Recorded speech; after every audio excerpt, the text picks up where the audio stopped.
तो मेहरबान कदरदान, आपके सामने वापस से खुल चुकी है प्रिडिक्शन रोस्ट की दुकान, जहां पर आज हम लुकिज्म के चैप्टर 533 के बारे में पूरे विस्तार से बात करेंगे और उसी के कंधे पर बंदूक रख के प्रिडिक्ट करेंगे चैप्टर 534 को। तो सबसे पहले बात कर लेते हैं कि चैप्टर 533 आखिर कैसा था। तो हाँ, चैप्टर अच्छा था, इतना भी बुरा नहीं था, लेकिन इतना भी अच्छा नहीं था कि जिसकी तारीफों का मैं पुल बांधता फिरूं।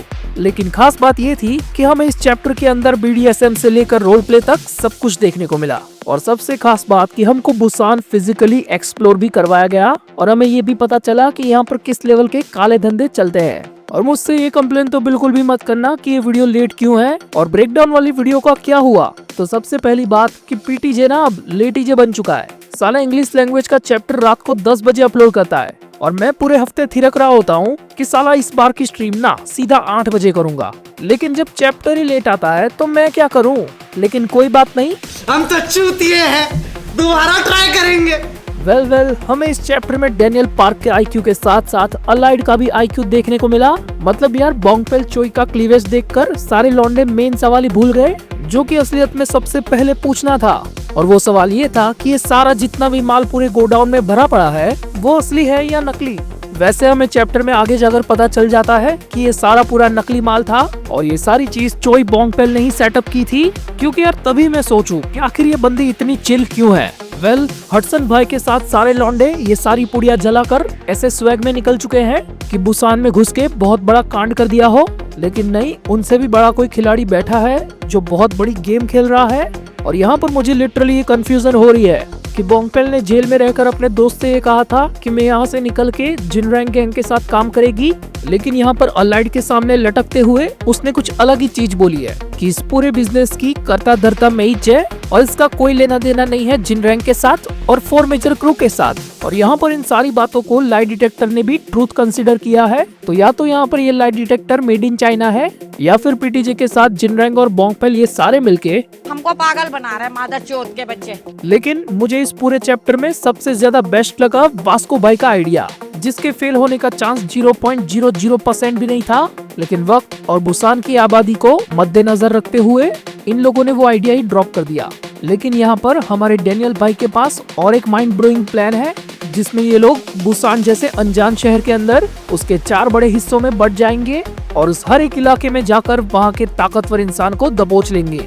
मतलब ये इतना मस्त मलाई मक्खन वाला प्लान है। लिटरली इन बड़मुंजियों को अभी भी ऐसा लगता है कि ऐसा करने से ये लोग वहाँ की 4 मेजर क्रू को खत्म कर देंगे। तो इसी प्लान को फॉलो करते हुए बुसान के एरिया नंबर 1 यानी कि वहाँ का GB रोड संभालने के लिए गए हैं एंशन का उगता हुआ सूरज, हडसन आहान और हमारे 2nd जनरेशन के आयरन फोर्ट्रेस AKA जैकली, जो वहाँ पर जाकर अब उल्टी फोर्ट्रेस साफ करेंगे। फिर आता है बुसान का एरिया नंबर 2, जो बिल्कुल मुझे GTA की कसिनो पैरोडी लग रहा है। और यहाँ पर पहुँचते हैं हमारे शेख वास्को और सेठ विंजिन, और लिटरली यहाँ पर वास्को भाई आई एम रिच ऐसा बोल रहे हैं, और वो भी हाथ में लाई डिटेक्टर को पकड़ के। और यहाँ पर वो लाई डिटेक्टर वास्को की बात को झूठा मानकर उसको शॉक भी दे रहा है, लेकिन वास्को भाई को कोई फर्क नहीं पड़ रहा इस चीज से। फिर आता है बुसान का एरिया नंबर 3, जहाँ पर स्काई भाई के मुताबिक लकड़ियों की हेराफेरी होती है और उन लोगों को प्रोटेक्ट करने आए हैं हमारे लुकिज्म के वन एंड ओनली कुंवारे बाप AKA एली जैंग। और बुसान के एरिया नंबर 4 में खुद जाते हैं डेनियल भाई अपने गूंगे दोस्त के साथ। गूंगा इसलिए क्योंकि उसके लिए उसका पैसा बोलता है। और ये एरिया नंबर 4 लिटरली UFC का मंडे नाइट रॉ है और इसमें हमारे डेनियल भाई भी हिस्सा लेने वाले हैं। और अगर गलती से अगर UI वाला अंडरटेकर जाग गया तो यहाँ पर सबकी लगने वाली है। और इस पूरी प्लानिंग के दौरान जितनी भी पैसों की रिक्वायरमेंट होगी वो सारी की सारी हमारे जे भाई पूरी करेंगे, क्योंकि लुकिज्म में इसका बाप उतना ही अमीर है जितना कि TMK OC में जेठालाल और रियल लाइफ में अंबानी। अब यहाँ पर मेरे हिसाब से तो हर इलाके में तमाशा होने वाला है, लेकिन मैं पर्सनली यहाँ पर देखना चाहूंगा कि वास्को और विंजिन मिलकर पूरे कसिनो का क्या हल करते हैं। लेकिन अब बढ़ते हैं कुछ सवालातों की तरफ, जहाँ पर सबसे पहला मुझे डेनियल पार्क पर पूरा विश्वास है कि उसका ये प्लान 110% फेल होने वाला है, जिसकी शुरुआत ये प्लान बनने से पहले ही हो चुकी थी।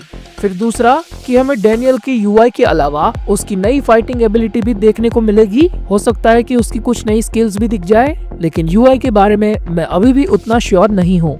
अब यहाँ पर तीसरा सबसे बड़ा सवाल आता है कि बुसान के अंदर अलाइड का ये जो पूरा चूहे बिल्ली का खेल चल रहा है, उसके बारे में क्या किंग ऑफ बुसान जिनरैंग को पता होगा या बिल्कुल भी नहीं। मेरे हिसाब से तो ये बता पाना काफी ज्यादा मुश्किल है और इसी वजह से मैं यहाँ पर आप सबकी ओपिनियन लेना चाहता हूँ, जो आप मुझे कमेंट्स में दिल खोल के बता सकते हो, क्योंकि अब नेक्स्ट वाली लाइव स्ट्रीम में मैं उसी पर रिएक्ट करने वाला हूँ। अब इसके बाद यहाँ पर 4th नंबर पर आता है कि अब आने वाले चैप्टर्स में ये चंडाल चौकड़ी का फेस रिवील होने वाला है और ये पांचों fighters literally hardcore fighting style से भरे हुए हैं। ये हमें पहले ही बता दिया जा चुका है। और 5वां सबसे लास्ट डिटेल जो कि किंग ऑफ बुसान वुल्फ के बारे में है, जहाँ पर इस चैप्टर के मिड में बोंग पेल चोई ने खुद कहा था कि उससे बच के रहना वरना ये वुल्फ तुम्हें चीर फाड़ के रख देगा। तो यहाँ पर भगवान ना करे कि अलाइड का कोई भी मेंबर गलती से भी जिनरैंग के हत्थे चढ़ जाए, क्योंकि वैसे भी भेड़ियों की तो फितरत ही है कि झुंड में आकर घात लगाकर शिकार करना। लेकिन अगर आपको ये वीडियो पसंद आई हो तो आपका ये काम है इस वीडियो को लाइक करके इस चैनल को सब्सक्राइब करना। और मैं मिलूंगा बहुत ही जल्द आपको एक और नई वीडियो में।